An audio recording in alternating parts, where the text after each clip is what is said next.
semua yang bernyawa atau yang hidup itu ada yang ciptakan, yaitu bisa dikatakan yaitu adalah Tuhan kan. Baik tumbuhan,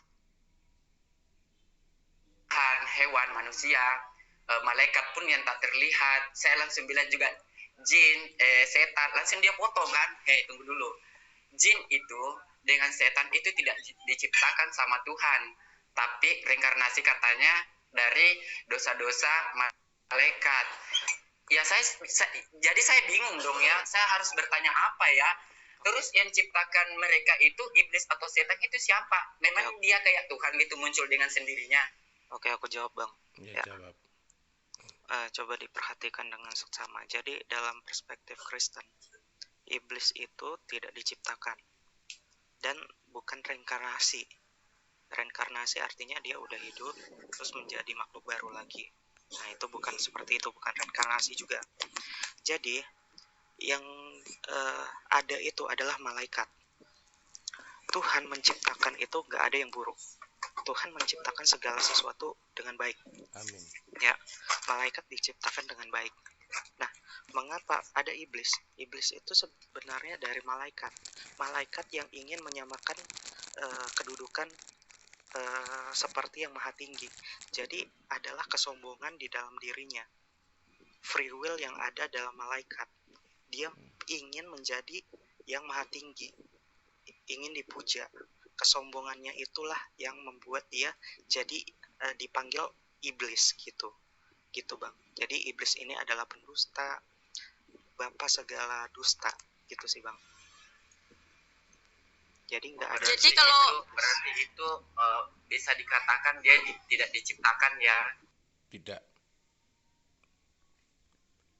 Itu merupakan hukuman Tuhan. Penentang ya nama itu artinya penentang. Iblis itu penentang. Sedangkan manusia itu kan punya watak penentang juga kan, benar nggak? Ya itu salah satu watak iblis yang dimiliki oleh manusia gitu, watak iblis yang sering lakukan oleh manusia. Kan sifat manusia kan ada yang baik ada yang buruk. Iya benar, makanya saya tanyakan iblis itu sebenarnya wujudnya kayak apa lagi namanya? Roh jahat lah kalau dibilang, roh jahat. Jahat ya.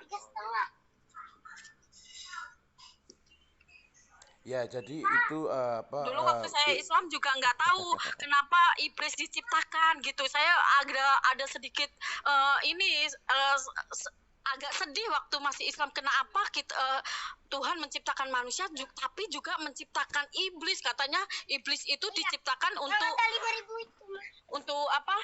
Supaya kita itu tahu bedain lah, orang tahu bedain, tapi itu iblis kan kalau diciptakan itu iblis itu suatu dosa, kenapa diciptakan gitu, bingung sih.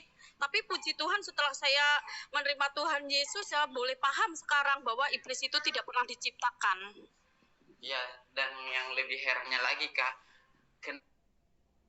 kenapa Tuhan entah sudah kita ditakdirkan seperti ini atau bagaimana, kita kan masih rahasia ya.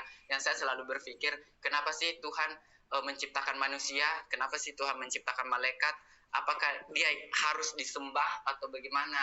Kalau seumpama dia bisa, Tuhan itu adalah maha kuasa, kenapa dia harus memberikan manusia otak yang belok ke jahat dan yang belok ke kebaikan, sedangkan dia bisa menanamkan ke diri orang itu bahwa kebaikan saja semua, nggak usah keburukan yang dititip ke manusia itu kan, gitu. Ya, saya paham Pak. Minta izin teman-temannya, minta izin. Begini Pak Andi, Tuhan menciptakan malaikat maupun manusia itu bukan seperti robot yang tinggal disetel. Tuhan tidak sekejam itu. Nah, Tuhan menciptakan malaikat ataupun manusia itu dengan free will atau kehendak bebas. Nah, bukti adanya kehendak bebas yaitu terletak pada pohon pengetahuan yang baik dan yang jahat. Nah, bisa saja Tuhan tidak perlu menempatkan pohon itu di dekat Adam agar Adam dan Hawa tidak memakannya dan berbuat dosa. Tapi mengapa Tuhan malah menaruh pohon itu di dekat Adam dan Hawa? Sebenarnya pertanyaan yang seperti itu yang lebih harus kita bahas kan. Bisa saja Tuhan taruh tempatnya pohonnya di tempat lain. biar manusia sampai sekarang tidak ada yang buat dosa. Nah, tetapi karena Tuhan memberikan hak kebebasan, Tuhan mau melihat, bukan Tuhan mau melihat, hak kebebasan itu diberikan kepada manusia, kita mau selalu mengikuti perintah Tuhan atau kita melanggar ketetapan-ketetapannya. Nah, jika kita selalu mengikuti perintah Tuhan, pasti Tuhan akan memelihara kita. Tetapi jika kita juga melanggar ketetapan Tuhan, otomatis konsekuensinya ada, yaitu dosa. Dan upah dosa ialah maut. Tidak ada dosa besar, tidak ada dosa kecil, Pak. Semua dosa sama aja dalam kekristenan. Nah, jadi manusia berdosa karena Tuhan mau menakdirkan. Tidak ada takdir, Pak. Kristen di Alkitab tidak ada mengatakan Tuhan menakdirkan seseorang untuk ini itu, tidak ada. Tetapi semua orang berbuat jahat, berbuat dosa itu keinginan dia sendiri yang mau melanggar ketetapan Tuhan. Nah, dampaknya dia menjadi berdosa. Ya, seperti itu Pak Andi. Paham, Pak? Paham ya. Itu kalau kita yang ini kayak terlalu tinggi. Terima kasih, gitu. Kalau